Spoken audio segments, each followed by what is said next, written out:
Hello everybody and welcome to this edition of Inside Insurance. Today we're going to have a special focus on captives.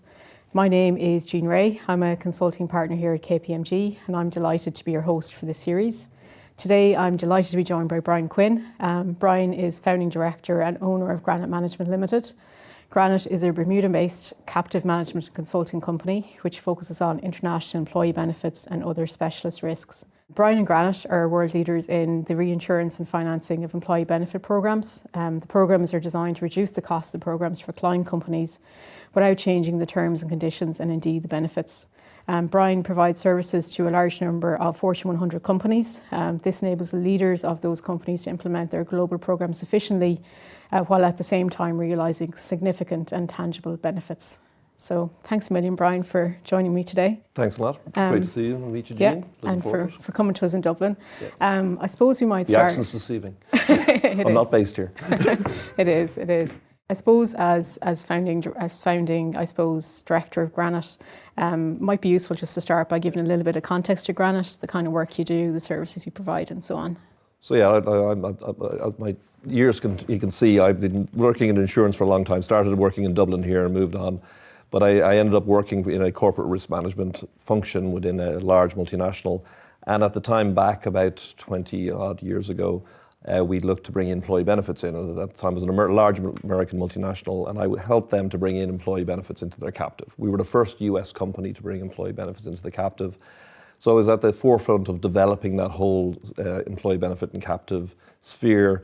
And we were actually only the fifth company globally who'd done it at the time. And it's now grown from like a small starting back there 20 odd years ago to where it is today as a very key part of employee benefit captives globally, and very proud that Granite has become that. But I formed Granite 15 years ago to actually specialise. We are a captive manager in Bermuda, but we're also this consulting, and the largest part of our business is actually helping clients to bring employee benefits into their captives, to manage them, to get the benefits that you talked about. I think we'll talk a little bit more about later on in this segment. And over the last 15 years or so since we founded Granite, we have expanded that to, we are now the largest provider of employee benefit financing solutions in the world. And something we're very proud of, and we are the world leader in that sphere. And given you're the world leader in that sphere, I suppose maybe just a bit more context in terms of when companies think of employee benefits, what are they thinking of? What are the options, and where does the captive fit in? So it has evolved, like everything, it evolves over time. So when I did this 20 years ago with my previous employer, we were looking at one thing, was cost. We were cost, and employee benefits was a significant cost that wasn't being managed. The budget was under HR and they didn't really focus on cost. And of course the time, as we all know, has changed. HR teams have become much more cost conscious today than they were back 20 years ago, and they're looking at that, and the cost is still there. It's still an issue, but over that period now, cost is not so much an issue now. And companies are using their captives to actually enforce their DE&E, their diversity, equity, inclusion promises on a global basis. So they want to have not just say that they're doing stuff, but actually show that they're doing it on a consistent and global basis. So, an example of that would be same-sex partner recognition. And a lot of most of my clients are US-based companies or large European multinationals. And in their home country, that's a given that they would have same-sex partner recognition, that is included. That is not the case around the world with your benefit programs that you're buying on a local basis. So you use the captive to command and control that benefit and making sure that everyone's on a consistent basis. And that's a very easy one. There's lots of other things when you get into fertility, transgender issues, you get into STDs and all these other areas, and trying to do that on a global basis. That's a big area that we concentrate on at Granite, is sort of helping the clients to bring those in, but also in a cost-effective manner, so that they're looking at it and they know what the cost is going to be. So we're giving them the ability to deliver their promise, but at a cost that's affordable. Which sounds very attractive, given the growing importance of DE&I in particular. I suppose if somebody listening was liking the sound of this, I suppose apart from calling you, I suppose what first steps would they go to in terms of trying to? Yeah, like the first thing you have to do in any multinational company is you need to get HR and Treasury and accounting together. They need to. The HR and the Treasury are really the key functions. Legal and procurement and all these other, they're secondary, but it's actually Treasury bringing their financial acumen and risk management philosophy to the HR, and the HR, because a captive will always be owned by the Treasury. So that, you need Treasury involved in there. But that is the first key step. And then it's, looking at what are we doing and what are we spending on a global basis. And companies are very similar in this whenever they start this road, because they get there, they don't know what they have. And that's the first reason I always tell people you need a captive is you want that transparency, the knowledge, and the ability to actually command and control what you're doing.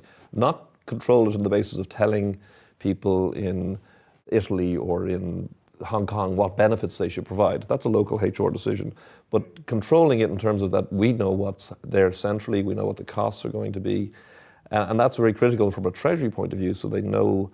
A good example would be Brazil, where they brought in new legislation in terms of retiree medical. You had to provide retiree medical. And this became the companies weren't aware of it because it didn't get socialized up the chain, except those people who had captives. It came back up through there. But when this was a huge cost, because you were obligated in Brazil to provide this healthcare benefit to your employees until they died. And that was a massive, and the captive gives you that transparency, but also that ability to command and control.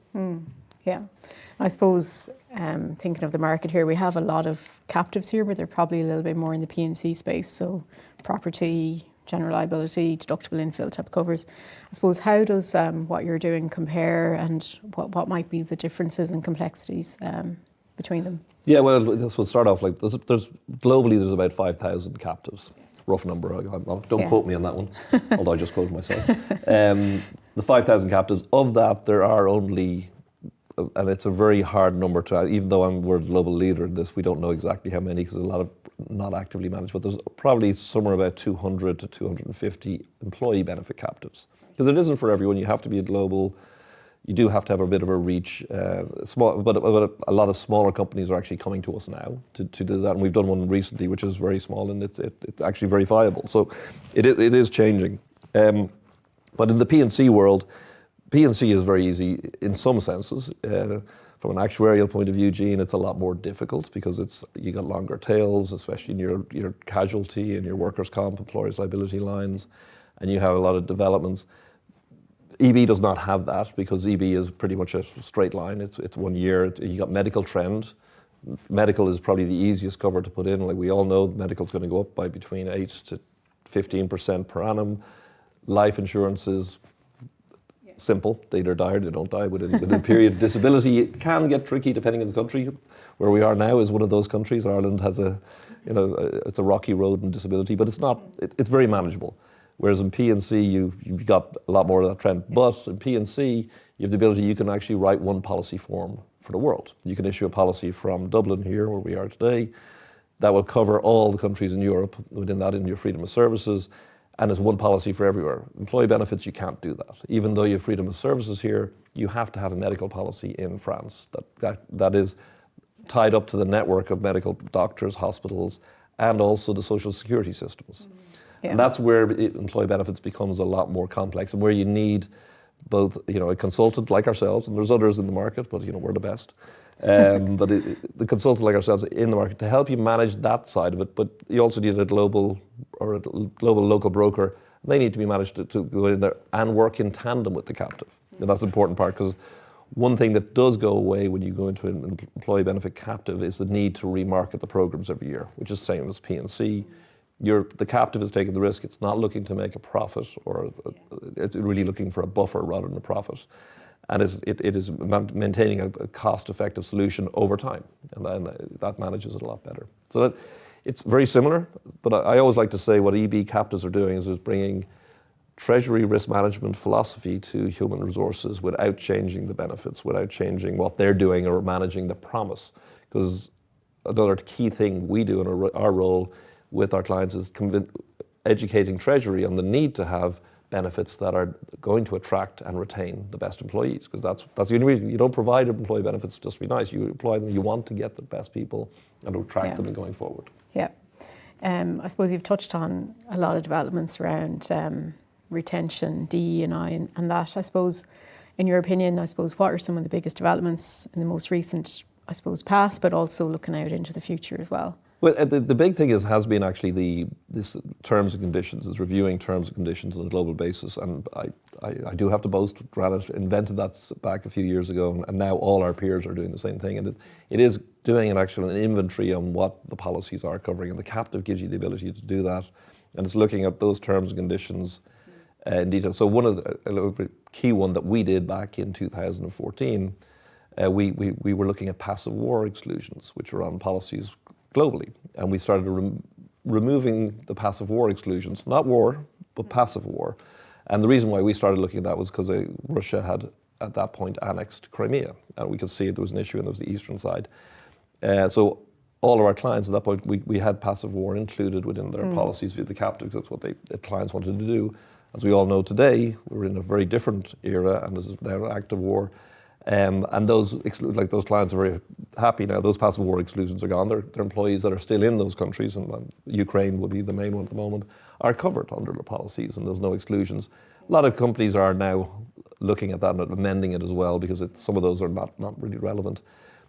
So those are some examples of what we were doing. There's other things I talked about, the transgender, but we're also working on what I call the Granite umbrella product, which sits above everything, which is providing additional benefits and additional sort of DE&I objectives on a global basis, and that's a sort of next level. But I think the start off, if anyone's looking to start, is you want to get that inventory of what you have today, work at what are the financial impact or savings that you could get, but then also how can we manage those programs better.